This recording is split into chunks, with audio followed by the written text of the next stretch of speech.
Grand pas, t'es là?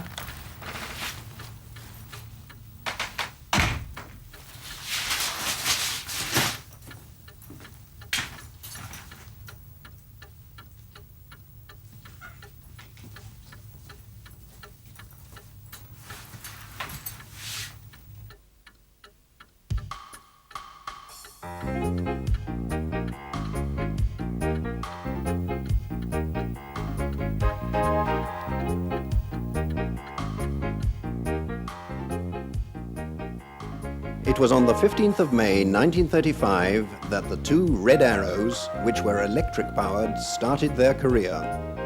These electric rail cars were very popular from the start. In December of the same year, they were followed by two that were outwardly identical but with diesel traction. These CLM-24s, 101 and 102, were purchased in order to fill timetable gaps on non-electrified lines. Unlike the 7 electric Red Arrows that were put into operation up to 1938, the two diesel versions had asymmetrical bodywork. Their mechanical parts came from SLM, the Winterthur locomotive factory, and the diesel power unit with 5-speed transmission from Sulzer. The heating of these two rail cars was provided by a fuel oil burner placed under the vehicle floor. After a number of tests, the two rail cars were put into commercial service at the beginning of 1936 on the Bois Valley line from Lausanne to Solothurn via Payerne and Lys. The ground covered by one rail car was 540 kilometers a day. The other was kept in reserve. This service was suspended during the last World War because of fuel shortages. The two diesel Red Arrows consequently remained in their depot throughout most of this difficult time. At the end of the war, one reappeared on the Blois line, and the other was assigned to the Nyon-Divonne run. By the early 1950s, most of the branch lines had been electrified, and there was no more need for the diesel rail cars, which could run as single units only. In 1951 and 1953, the two diesel engines were converted to electric power, using the same gearbox but with only 2 gears. At the same time, these machines were equipped with buffers and normal coupling for pulling light carriages, as the 7 electric ones had from 1944 onwards. After conversion, the two diesels were renamed RBE-24, 1008 and 1009. Yet in spite of all the work done on them, both machines soon suffered the same fate as the other electric rail cars. Having too little power and seating capacity, they were gradually withdrawn from regular service. All the Red Arrows were thereafter reserved for special group outings. Before their final demise, however, they had some glorious days in 1964 during the National Exhibition in Lausanne, when the SBB had to bring in all its rolling stock to cope with the extra traffic. As for the other rail cars, they were used on various lines in the Swiss Midlands, where they frequently pulled light carriages. In spite of pessimistic forecasts, these Red Arrows valiantly fulfilled their mission.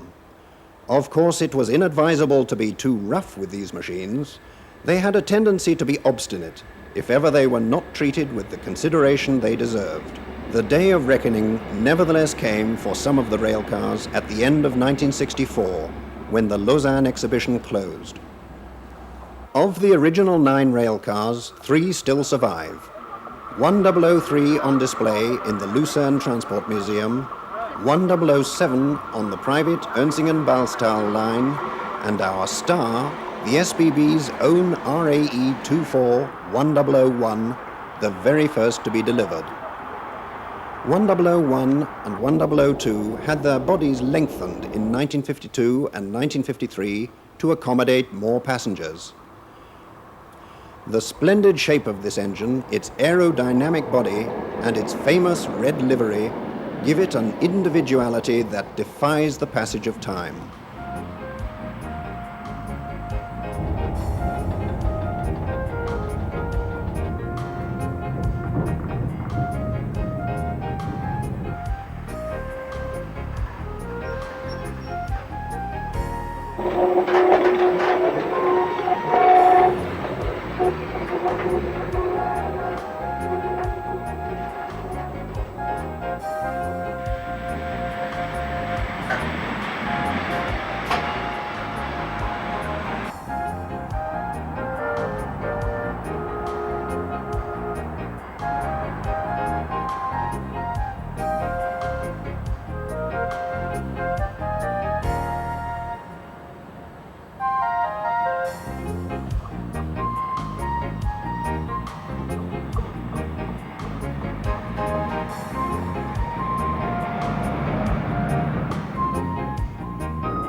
It was on the 29th of February 1976 that BE-46-12339 was decommissioned.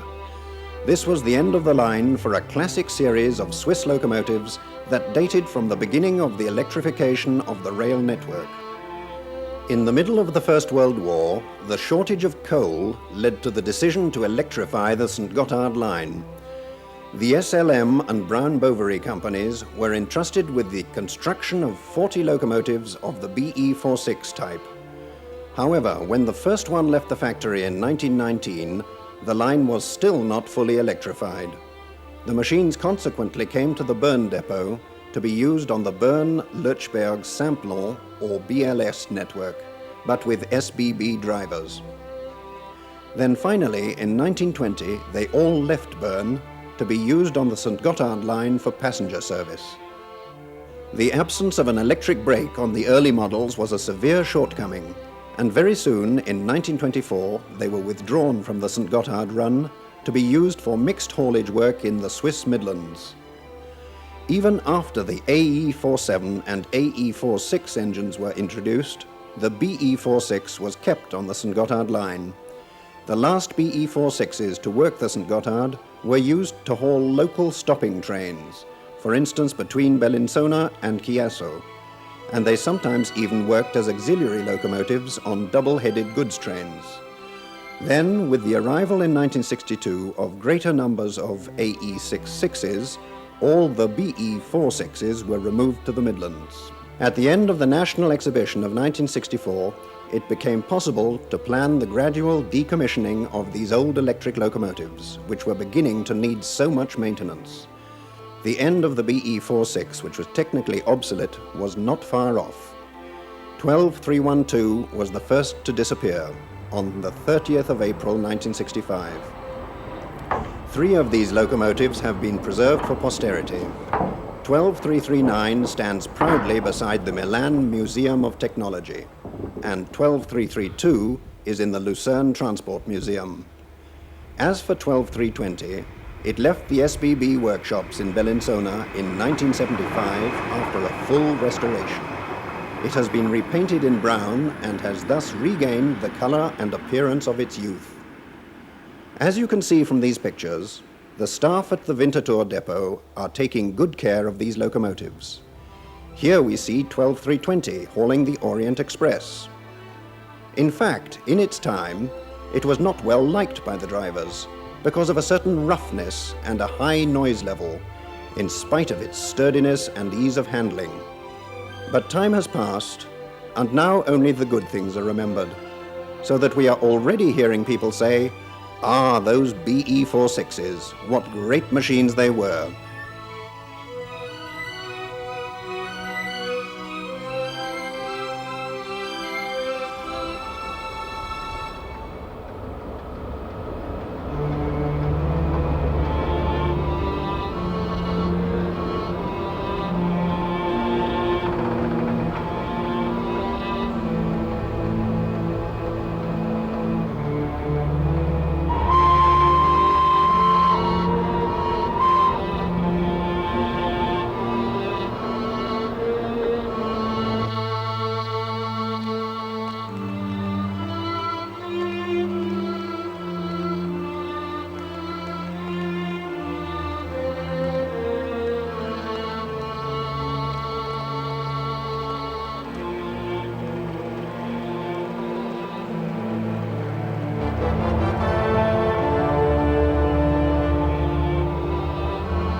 Electrification of the Swiss railway network progressed steadily throughout the second decade of this century.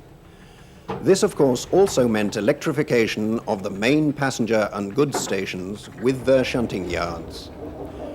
The SBB therefore had to look for means of electric traction for all the shunting that was done at their stations. But in fact, it was political pressure from city authorities that prompted the search for a radical change. The reason was that until then, all shunting work was done by steam locomotives, and that with the increase in traffic, the smoke from the engines became intolerable for those living close to stations and shunting yards.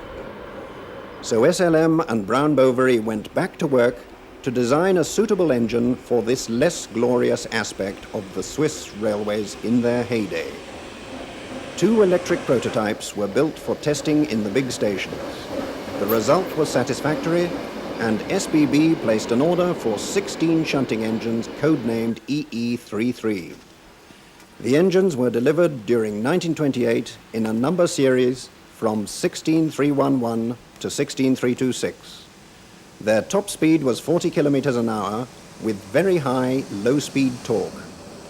This was an essential requirement for operation in major stations. The engine had an amusing outward appearance, with the driver's cab at the front, making it look rather like a shoe, but the railwaymen preferred to nickname it the Flatiron. The 16 engines were stationed in Lausanne, Bern, Alton, Zurich and St. Gallen. Then in later years, other, more powerful shunting engines made their appearance, so the Flatirons had to make way and were moved to other stations to perform less demanding tasks. Of these first shunting engines in the 16,000 series, 1 was destroyed in an accident and 5 were sold to private railways in Switzerland. The remaining 10 are still on duty at various SBB stations, including number 16316, assigned to Cornevin station in Geneva, where it was spotted by our cameraman. These are among the oldest of the SBB locomotives still in regular use, and they are still performing miraculously well, as any of their drivers will agree.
In the 1920s, the St. Gothard line gained more and more importance.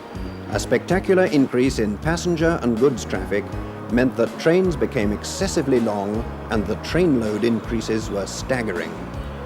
Everything was tried. Certain trains were drawn by 2 or even 3 locomotives. But none of these solutions was really satisfactory.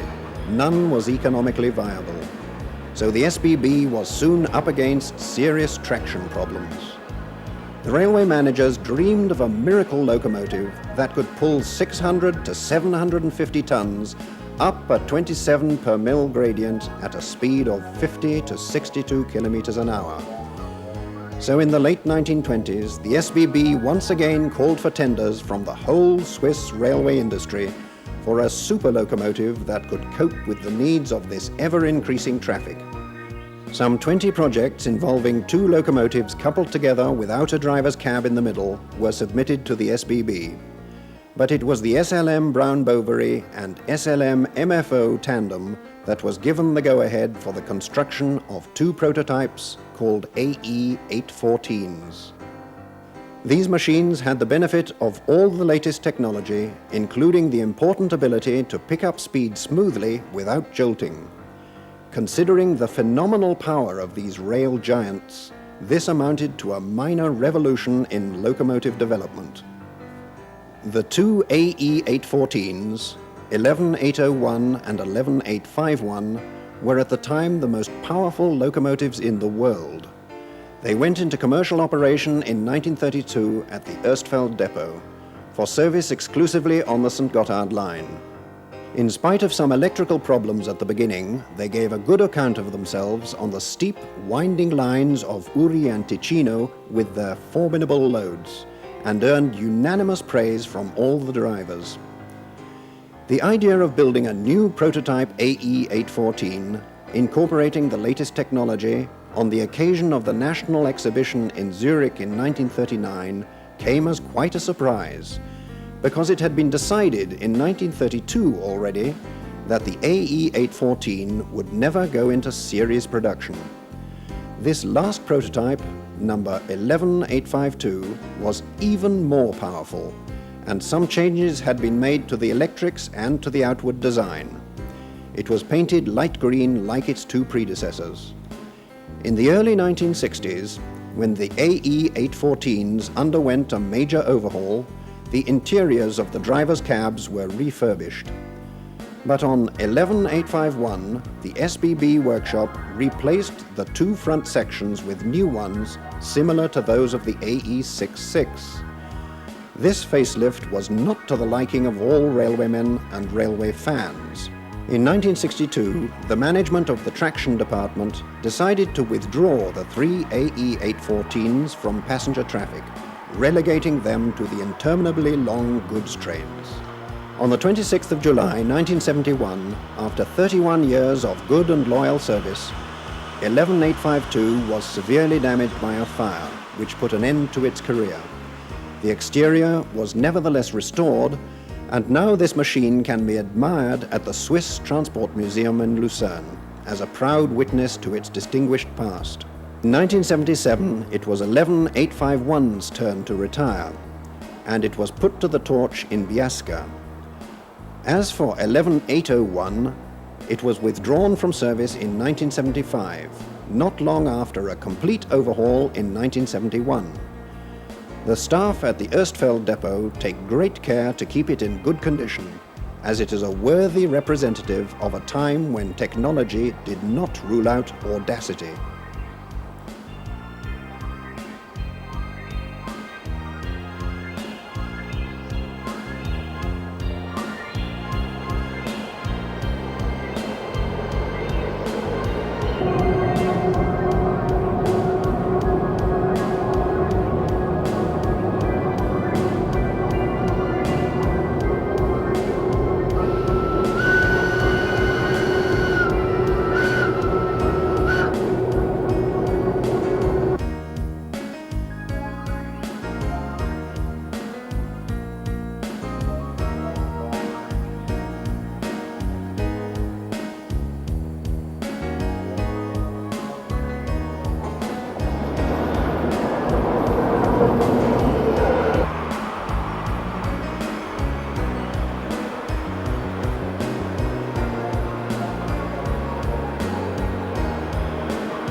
In the 1920s, the SBB electrified a great many of its lines, so new electric locomotives were needed.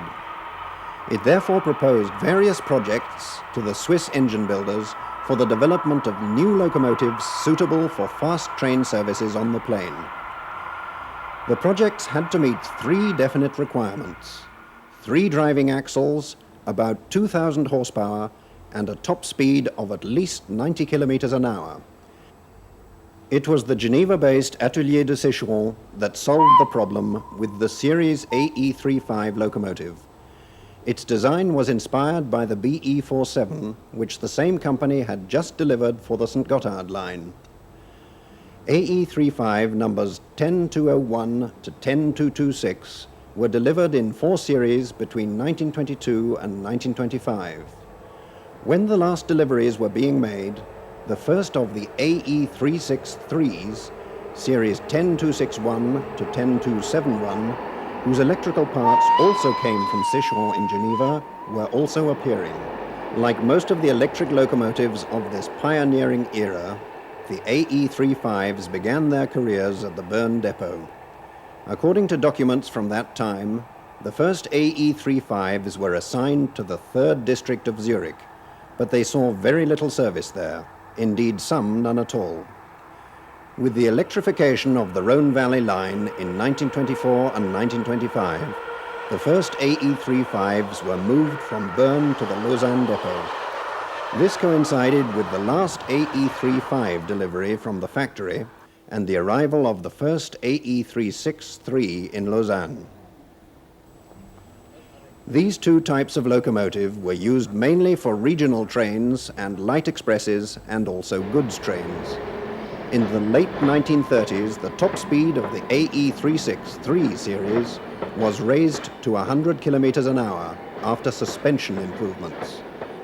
The shortage of spare parts due to the Second World War brought an end to that, however, and the maximum speed of both these locomotives and the AE35s and AE363s was provisionally brought down to 75 kilometers an hour, to be raised later to a uniform 90 kilometers an hour. These nimble engines, the Sécheron, as the railwaymen liked to call them, were well liked by the drivers because of their ease of handling and good acceleration, in spite of the powerful jolts they gave on moving off.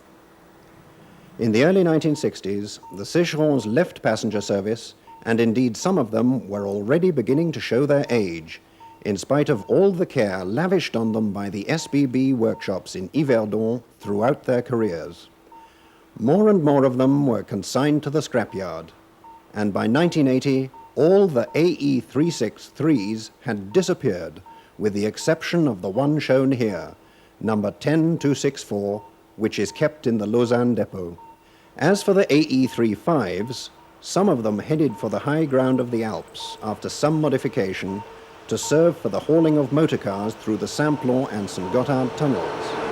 But then, on the 5th of September 1980, the St. Gothard Road was opened, which was clearly the end of the line for these last products of the Sécheron works. They were redundant, nobody wanted them anymore, and there could only be one end to their career. Only 10217 survived in the Bern depot, to recall an industrial era in Geneva, which sadly the people of that city have been rather quick to forget.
The MFO works in Oerlikon looked to their earlier creations, such as the BE-57, built in 1913 and 1914 for the BLS Railway, and the prototype BE-35, number 12201, built for the SBB in 1919, when they designed the AE-362, series 10401 to 10460. The SLM works in Winterthur therefore produced a locomotive with a rigid frame and body. Two big motors transmitted power via connecting rods to the driving wheels. Of the whole series, only the AE-362, number 10401, was equipped for multiple traction and with an electric brake. In other respects, this range was strictly state-of-the-art. Delivery began in 1924, and the locomotives were assigned to various depots, but mainly to St. Gallen. The Rorschach, Lausanne and Bellinzona depots have all at one time or another had the AE-36 in their care. The AE-362s have hauled trains of all categories on the whole of the SBB network, although only rarely in the west of Switzerland. They have even been on duty on both slopes of the St. Gotthard line. In the 1950s, they were still pulling light expresses daily between Bâle and Bern, even though the vastly superior RE-441s were already in operation. In 1951, the last of the AE-362s from the Zurich depot was moved to Winterthur, while those of Lucerne and Bâle went to Alten in the 1960s. By that time, powerful new locomotives were taking over the regular services, and this sounded the death knell of the AE-362, which gradually disappeared from the main lines. The first was dismantled in 1965, and at the end of 1976, number 10439, one of the last survivors of this series, just narrowly escaped the cutting torches and instead underwent extensive revision in an SBB workshop. Now it has found a worthy resting place in the Alten depot.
In the early 1920s, 6 locomotives of the BE-47 series were built by SLM and the Atelier de Sécheron.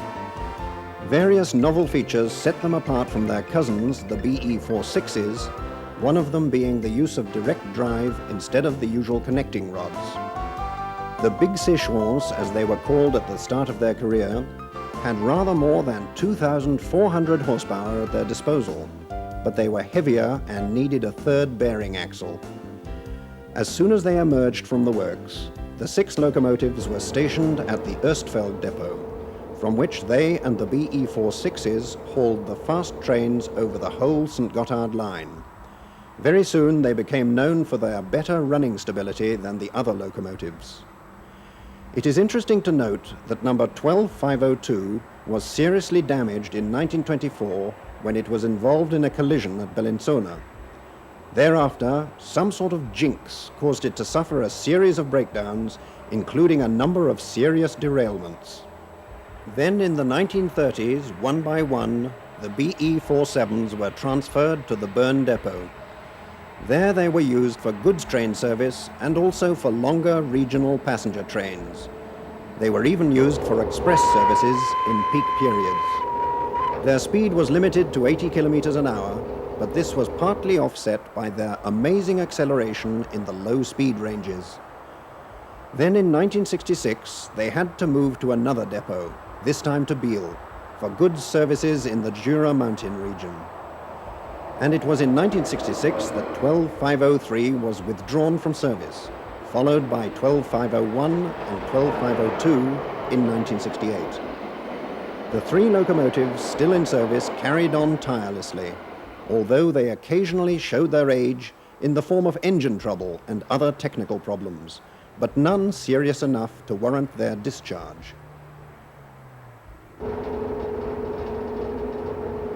Then in the spring of 1966, more accurately at the end of April, 12505 and 12506 both suddenly retired from active service after being damaged by fire.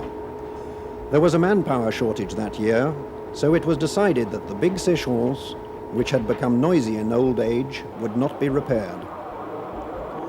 But what became of 12504, you may ask? Well, there it is, in its original colors, certainly a bit noisy, but still looking a picture of health. It is still stationed at the Biel depot, where a professional team cossets it after every outing to prolong the life of this witness of an important era of railway history.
1918, under pressure from coal rationing, the SBB ordered the first production locomotives for the St. Gothard line. Time was short, and there was no question of awaiting delivery of the prototypes ordered earlier.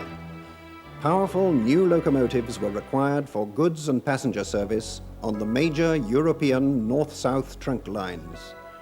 The choice for mainline passenger trains was the BE-46 range from the Brown Bovary and SLM companies. But the goods trains were a different matter altogether. The specifications were very strict. They demanded the ability to haul up to 430 tons at 35 kilometers an hour and 300 tons at 50 kilometers an hour, all on a 26 per mil gradient.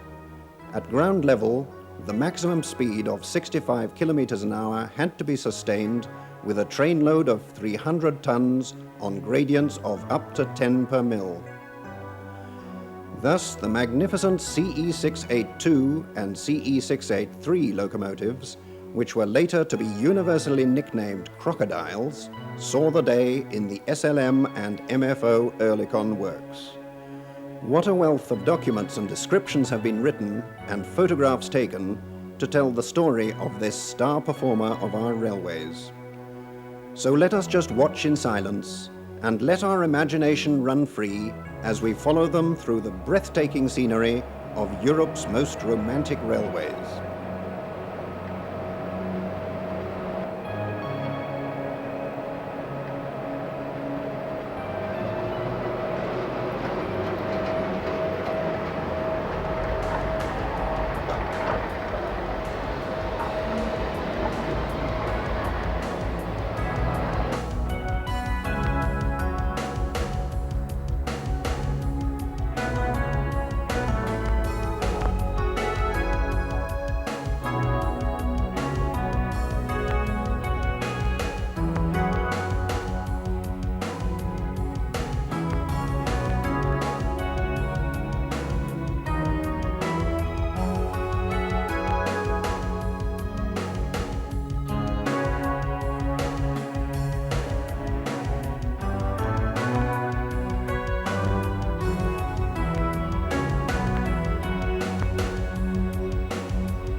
first oil-driven locomotives started life on the railways of the Länder of Württemberg and Saxony at the beginning of this century.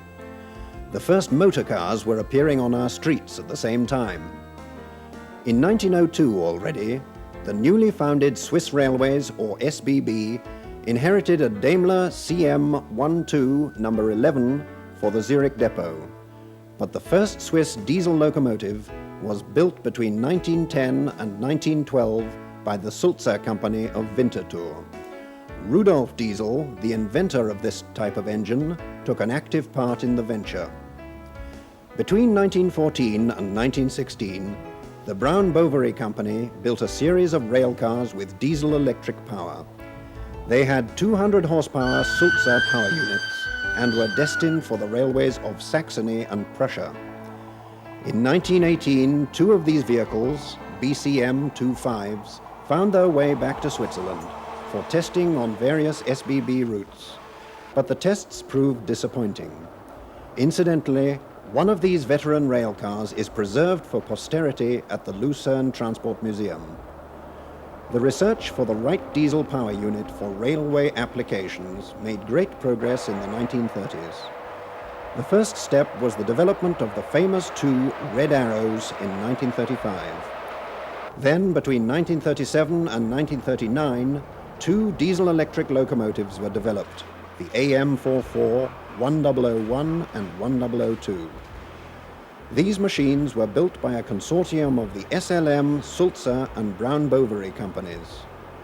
The first was put on display at the National Exhibition in Zurich as an example of a highly innovative, elegant and powerful diesel locomotive. It is interesting to note that both 1001 and 1002 were originally designed as luggage rail cars, but were converted into true locomotives during the building process. The AM44 was capable of a maximum speed of 110 kilometers an hour.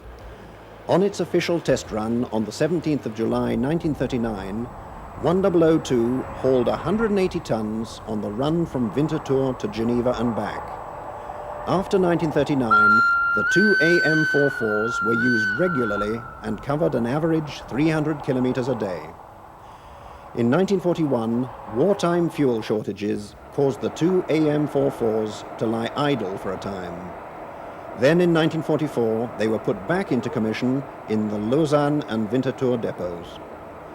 1001 again worked the Bois Valley line and then operated between Geneva and La Plaine after the Bois Valley was electrified in 1947. From 1956 onwards, after this stretch was also electrified, it occasionally worked the line between Nyon and Divonne. After technical transformation in the Zurich workshops to change their gear ratios, which increased tractive power from 10 to 11.5 tons, but reduced top speed to 75 kilometers an hour, and also some outward design changes, these locomotives were re-registered as BM442, numbers 18451 and 18452. Today, only one of these diesels is still in running order at the Alton depot for relief service in emergencies. Here it is, BM442, number 18451 in all its glory, parading for our cameras and your pleasure. Even though the tests carried out with diesel engines between 1902 and 1935 were not always successful, one has to admit that, as regards all the electric locomotives in Swiss railway history as well as the diesels, the SBB have always been very receptive to innovation and to any cooperation that has been offered them. This willingness to take risks cannot be appreciated and respected enough, as without it, there would not have been the progress and success that have won the Swiss Railways worldwide recognition.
He